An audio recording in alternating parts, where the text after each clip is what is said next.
Please આવું ન કરો યાર સાહેબ, તમે લોકો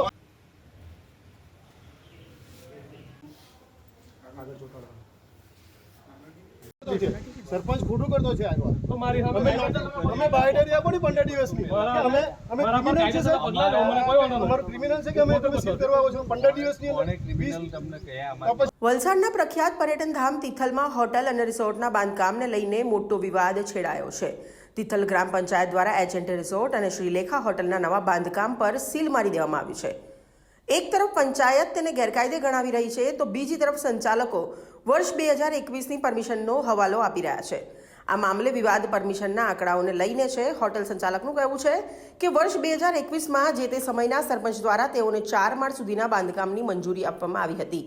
વધુમાં તેઓએ જણાવ્યું કે તેઓએ રિવાઇઝડ પરમિશન માટે ટાઉન પ્લાનિંગ વિભાગમાં પણ અરજી કરી છે, જેથી પંચાયત આ રીતે સીલ ન મારી શકે તેવી દલીલ સંચાલકો દ્વારા કરવામાં આવી હતી.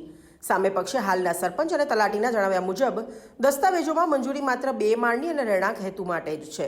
પંચાયત દ્વારા નવા બાંધકામને રોકવા માટે 3 થી 4 વખત નોટિસ ફટકારી ખુલાસો માંગવામાં આવ્યો હતો, પરંતુ સંચાલકો તરફથી કોઈ સંતોષકારક જવાબ કે આધાર રજૂ કરવામાં ન આવતા આખરે પંચાયતના સરપંચ, તલાટી સભ્યો અને પોલીસ હાજરીમાં સ્થળ પર જઈ નવા થઈ રહેલા બાંધકામને સીલ કરી દીધું છે. નિયમોના ભંગ અને જૂની નવી પરમિશનની આ લડાઈ હવે વધુ ઉગ્ર બની છે. એક તરફ સંચાલકો ટાઉન પ્લાનિંગના શરણે છે તો બીજી તરફ પંચાયત પોતાના મક્કમ વલણ પર અડગ છે.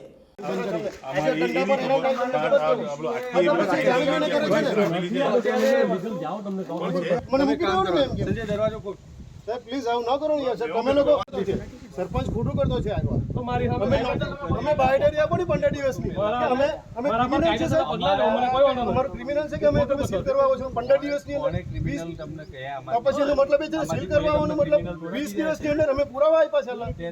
આ પછી બે કરના ડિસેમ્બર કરવા દો, તમારી પ્રોપર્ટીનું નુકસાન થોડું થતું છે પણ સાહેબ કેવી રીતે કરીએ અમે?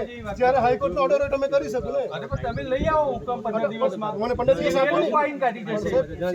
એ લોકો કરે તો એ લોકો કાઢી દીધે છે. પણ સાહેબ મેં પરમિશન માંગી છે, મને 15 દિવસની મુદત આપો તમે. ભલે 15 દિવસમાં તમારો ઓર્ડર આવે છે તો આનો મતલબ શું છે? આ બધુંનો મતલબ સાહેબ આ હાઈકોર્ટનો આ જવાબ છે તેનો મતલબ શું છે? આ મને નહીં ખબર પડે. આ લખ્યું છે આમાં હાઈકોર્ટમાં હું જ્યારે તમે પરમિશન રિવાઇઝ ની માંગી શકો. ભાઈ સીધી વાત તમને કરી, આમાં કે પોલીસને લાગ્યા હોય જેની આ સિવિલ મેટર જો હું તમને અત્યારે હુકમ છે મને આ લોકોના પ્રોટેક્શનમાં મોકલાયા તમને બોલાવ્યા છે બરાબર. તમે એક કામ કરો, મારી વાત પોલીસ મેટર તમે મારી વાત એ લોકો પર પેપર હશે ને પેપર તમારા બતાવવાની પેપર છે ને બતાવવાની તમે ડાયરેક્ટ મોડેથી ન કહેવો કે પેપર બતાવો.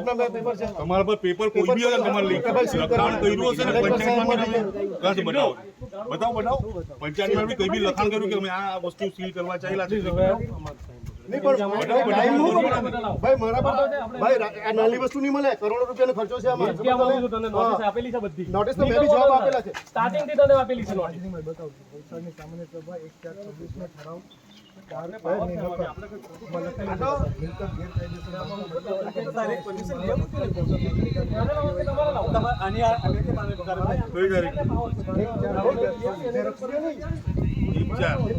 આ મહિનાની 1/4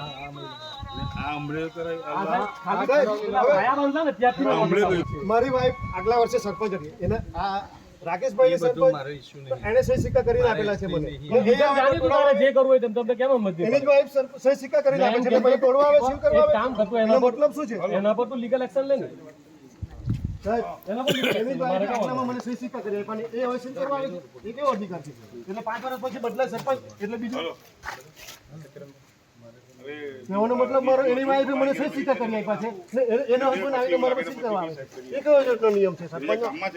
વિરલ કુમાર ઈશ્વરભાઈ પટેલ. મારે એટલું જ કહેવું છે કે જ્યારે મેં સ્ટાર્ટ કર્યું 2021માં મેં પરમિશન એમના વાઈફે જ આપી, જે હમણાં હાલના સરપંચ છે રાકેશભાઈ, એમના વાઈફે જ મને પરમિશન આપી અને એ હિસાબે અમે ઉપર 2 માળનું કામ ચાલુ કર્યું છે અને એ પરમિશનમાં સહી સિક્કા માર્યા છે ઓલરેડી એણે નકશાના પ્લાન ઉપર, એટલે અમે કામ ચાલુ કર્યું છે. અમે 2 માળનું ઉપર કરી રહ્યા છીએ. હા, એ અમે 3/4/2026 રિવાઇઝ માટે મૂકી દીધું છે ઓલરેડી અને અમે હમણાં એમ પણ કહી દીધું છે તલાટી સાહેબને કે અમારું રિવાઇઝનું કામ આવશે, રિવાઇઝ ઉપરથી પરમિશન આવશે તો પછી અમે કામ ચાલુ કરશું. અમારું કામ હમણાં બંધ છે એટલે અમને સમય આપો. માંગ અમે મુદત માંગીએ છીએ કે અમારું રિવાઇઝની પરમિશન આવી જાય પછી અમે કામ ચાલુ કરશું.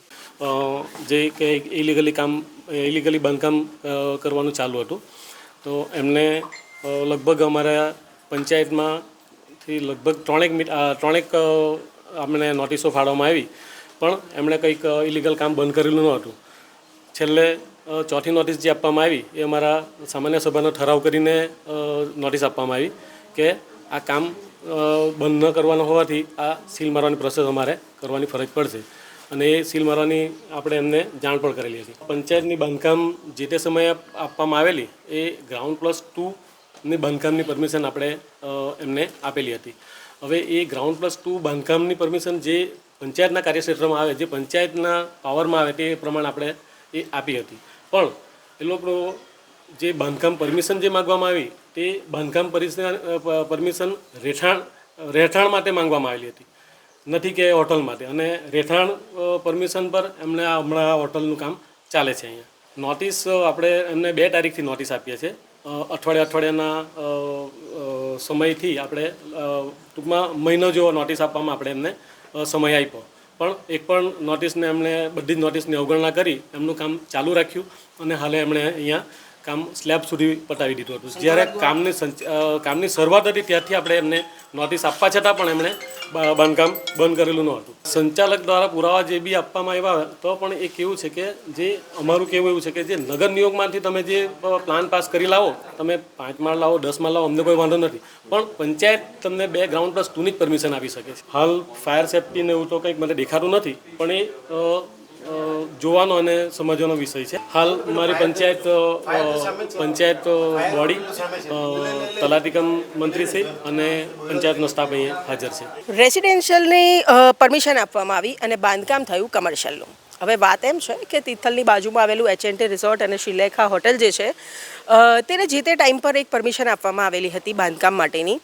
2021ની આ વાત છે, અને ત્યારે પરમિશન જે આપવામાં આવી હતી તે રેસિડેન્શિયલ આપવામાં આવેલી હતી અને પંચાયતના ધારાધોરણ મુજબ ગ્રાઉન્ડ+2ની પરમિશન આપવામાં આવેલી હતી. પરંતુ હાલ તેના પર આટલા વખત પછી કમર્શિયલ બાંધકામ થઈ રહ્યું છે, અને એ પણ જે પરમિશન આપવામાં આવેલી હતી ગ્રાઉન્ડ+2 એના ઉપર જ્યારે બાંધકામ થયું હતું કરવામાં આવી રહ્યું છે, અને તેને લઈને તમને વારંવાર નોટિસ પણ આપવામાં આવેલી હતી સરપંચ દ્વારા, પણ છતાં પર જે બાંધકામ છે તે ચાલુ રહ્યું. અને આજ રોજ આખરે તલાટી અને પંચાયતના જે સભ્યો છે અને પોલીસની હાજરીમાં તેને સીલ મારવામાં આવ્યું છે. અને સરપંચનું એવું કહેવું છે કે તેમને 3 નોટિસ આપ્યા બાદ પણ બાંધકામ જે છે તે યથાવત ચાલુ રાખવામાં આવ્યું હતું. અને આખરે ઘણી બધી ચર્ચાઓ થઈ, ઘણી બધી વાતચીત થઈ, ઘણા બધા ડ્રામા પણ થયા, અને તેના બાદ આજ રોજ તેને સીલ મારવાની પ્રક્રિયા હાથ ધરવામાં આવી છે.